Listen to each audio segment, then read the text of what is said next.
Just what is the latest? Is it beginning to move? Well, yep, half an hour ago we actually had for the first time 33 hours since the airport here, the busiest single runway airport in the world, closed down. We had an arrival. It was China Airlines flight 201 from Shanghai, and that we hope is going to signal the start of more operations here.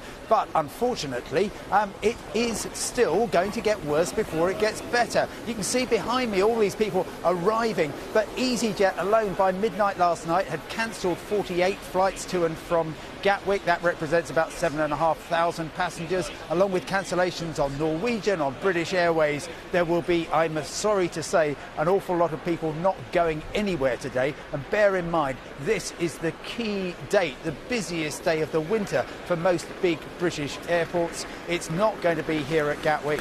And the people whose flights sadly are cancelled will go straight to the back of the queue.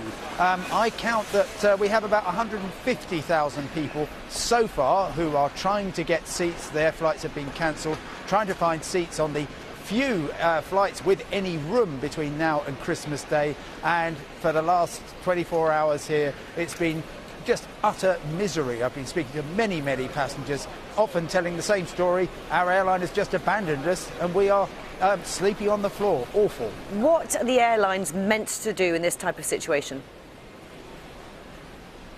It's very straightforward. As soon as an airline cancels a flight, it has a must-do list that it has to carry out for every passenger who doesn't say, look, I'm going to give up, just give me a refund, I'm going to go home.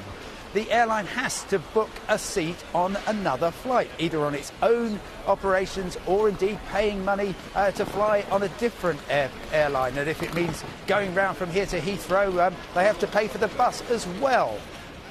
While you are waiting for your flight, the airline has to provide you a hotel room and it has to give you all the meals. And yet I've been talking to so many people here who just say, no, they said, we've cancelled your flight. Often it would be when they've been sitting, well, this was yesterday particularly, sitting on a plane on the apron for hours. The airline just says, sorry, we've cancelled your flight. Go online, try and sort yourselves out. So it's absolutely dismal. No cash compensation, of course, is payable because this is most certainly what's called an extraordinary circumstance. It's not the airline's fault, but it is their duty to look after every single passenger. Oh, so many stories of kind of desperation. Simon, thank you very much indeed.